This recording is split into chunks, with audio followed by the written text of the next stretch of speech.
जय हिंद दोस्तों। आज हम बात करेंगे एक बीमारी है जिसका नाम क्या है, आप देख रहे हैं यहाँ पे, उसका नाम है रिंगवर्म। दांत के बारे में हम आज बात कर रहे हैं क्योंकि ये कॉमन बीमारी है, ये स्किन की प्रॉब्लम है, ये स्किन की बीमारी है, ठीक है, ये स्किन की डिजीज़ है, ठीक है। ये जो रिंगवर्म होता है ना, दांत होता है ना, ये स्किन में होता है, ठीक है। कहाँ होता है दोस्तों? स्किन में होता है। ध्यान दीजिएगा, ये स्किन की प्रॉब्लम की बीमारी है और इसमें ये फैलता कैसे है, मैं आपके सिम्टम क्या होते हैं, संक्रमण क्या होते हैं, ध्यान दीजिएगा दोस्तों। दांत फोल्ड में, नाखूनों में, ये हमारे शरीर में कहीं भी दांत हो सकता है, ऐसा नहीं है, लेकिन अक्सर जो हमारे फोल्ड का जो रगड़ होता है ना, वहीं से स्टार्ट होते हैं। ध्यान दीजिएगा। और इस दांत ये एक प्रकार का फंगल इन्फेक्शन है, ठीक है। ये एक प्रकार का कौन सा इन्फेक्शन है भैया? Fungal infection. ये एक प्रकार का फंगल इन्फेक्शन है, ठीक। ये फंगल इन्फेक्शन है। अगर कोई इंसान किसी का तौली, किसी का कंघा या किसी की कोई भी वस्तु अगर अपने यूज़ में ला रहा है तो उसी के द्वारा ये बीमारी फैलती है, ठीक है। और ये इतना ही नहीं, इसके साथ साथ जैसे कुछ लोग क्या करते हैं, हाथ मिला लेते हैं, तो इस प्रॉब्लम से आप लोग दूर रहें क्योंकि ये बीमारी बहुत तेज़ी के साथ फैलती है। इसमें छोटे छोटे पोर्स होते हैं दोस्तों। ये हमारे जो मांस होता है, मांस, जैसे हमारा ये मांस है, तो मांस में ये बहुत गहराई तक अगर ऊपर है तो जल्दी ठीक हो जाएंगे।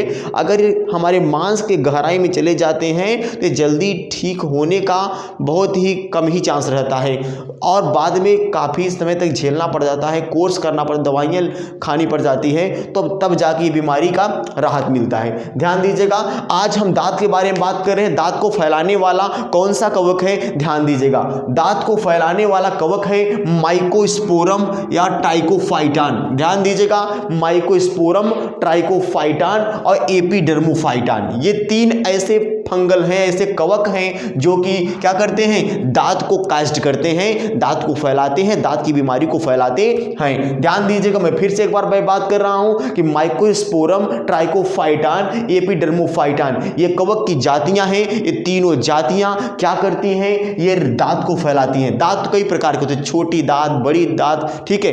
रिंग वर्म, इसका नाम क्या है? Ring worm. ये ऐसे कवक होते हैं कि रिंग लाइक स्ट्रक्चर बना लेते हैं आपके बॉडी पर। जहां दांत होता है, इस जैसे मान लीजिए दांत है, ठीक है, ये ऐसा, और यहीं पे ऐसे ऐसे ये पोर्स बना लेते हैं क्योंकि ये मांस को छिद्रित करके उस पोर्स में जाके फंगल बैठ जाते हैं और आपके मांस को खाते हैं, वहीं से फैलाते हैं। तो ध्यान दीजिएगा, ये बीमारी इस प्रकार से होती है। बहुत ही छोटी बीमारी है, मतलब ये बहुत ही छोटे से, मतलब 7-8 मिनट में खत्म हो जाएगा। ध्यान दीजिएगा। और एक बात ये है, ये कहाँ पे होता है? ये पहली बात तो हमारे त्वचा, ठीक है, ये त्वचा पे होता है, स्किन पे। पहली बात स्किन पे होता है क्योंकि स्किन से ही आपके बॉडी में घुसेगा। और दूसरी बात कहाँ होता है? नाखून में, ठीक है, नाखून में होता है, ठीक है, नेल्स में, ठीक है।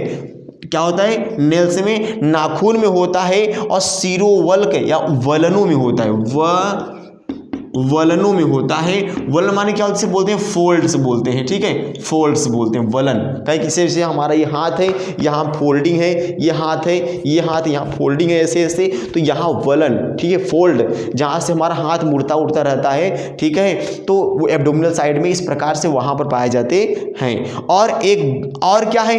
ये सल्की विच्छतियाँ, ठीक है। सल्की विच्छतिया का मतलब ये होता है कि ये बड़े बड़े इस प्रकार से इसे चकत्ते चकत्ते क्या होते हैं, ये मतलब कि पिंपल्स निकल जाते हैं, स्किन को खराब करते हैं, ब्लैकिश कर देते हैं, ब्लैकिश एंड वाइटिश कर देते हैं, ठीक है। तो इस पे इसको हम क्या बोलते हैं? सल्की विच्छतियाँ। और ये सूखे होते हैं और यही क्या करती है, यहीं से क्या होती है? खुजली होती है, ठीक है,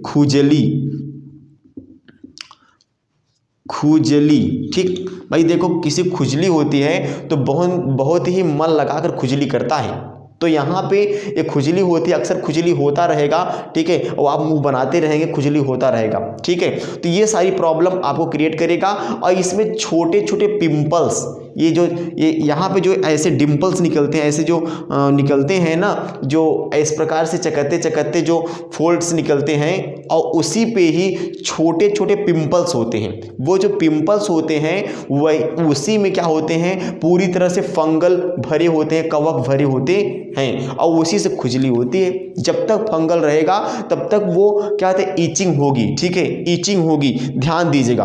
और जैसे कभी कभी क्या होता है भाई, घर में कोई रिश्तेदार आ गया, भाई आपको मालूम नहीं है कि उसको क्या प्रॉब्लम है क्या नहीं, भाई आपको तो बताएगा नहीं कि उसकी बेइज्जती हो जाएगी, और आपका रुमाल लिया, मुंह में हो सकता है कहीं फंगल इन्फेक्शन हो, पोंछ लिया, हाथ में पोंछ लिया, तो इसके द्वारा आपके इधर साइड में, ठीक है, जो अंगुलियां होती हैं इसमें फैल जाता है। तो उसी के दौरान से क्या होता है, आपके अंदर यानी किसी का अपरिचित इंसान का किसी को का भी रुमाल का यूज़ नहीं करना चाहिए। अगर आप रुमाल का यूज़ कर रहे हैं किसी का, तो उसको आप अगर कोई रिलेशन में आया है तो अगर रुमाल यूज़ कर लिए हैं तो वो उसको जाने के बाद में उसको धुल दिया जाए, ठीक है। अगर ऐसी प्रॉब्लम उसको हो तो फालतू में नहीं, ठीक है, तो ये प्रॉब्लम क्रिएट करता है। तो ये मिट्टी या संक्रमित व्यक्तियों से संक्रमण करते हैं। ये जैसे कोई व्यक्ति होता है, एक व्यक्ति से दूसरे व्यक्ति, या मिट्टियों के द्वारा और तौलियों, कपड़े, कंघे के प्रयोग से होता है। ध्यान दीजिएगा दोस्तों, अक्सर ध्यान दीजिएगा, ये अक्सर उस इंसान को होता है जिसका इम्यून सिस्टम कम है। हमारा बॉडी सिस्टम, इम्यून सिस्टम है क्या, आगे मैं आपको बताऊंगा।